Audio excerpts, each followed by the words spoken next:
obboleeyyan kee musliimaati wal argitee haala kana isaanii hojii furuudhaaf gammachuu hangam takka sitti dhaga'ama?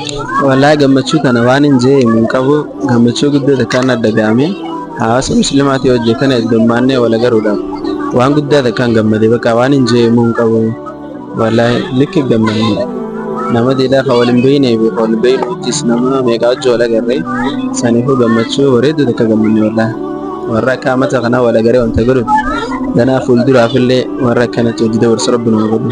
Amiin amiin amiin inshaallah. Gaaffiin tiyya lammaffaa soomana amman tana soomana 15ffaa jirra. Soomana hanga dabree kana keessatti wanni ati silaa waan kana dalageettee wanni irraa isheen hojjetu akka ni jira. Wayin silaa waan ammas waan takka wayin silaa dalaguu baadhee ammas waan takka yaadatte wayin silaa dalageettee wanni si isheen akka ni jira.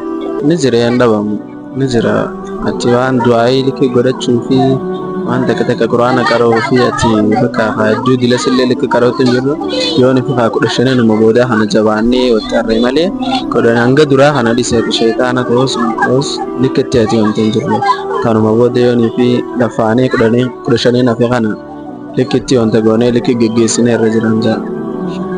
Hedduu galatoomee sinjaa. Channel kuni Hamza Musa Tube gama YouTube'aatiin gama TikTok'aatiin Hamza Motivational yookaan Hamza Musa jettee argachuu dandeessa.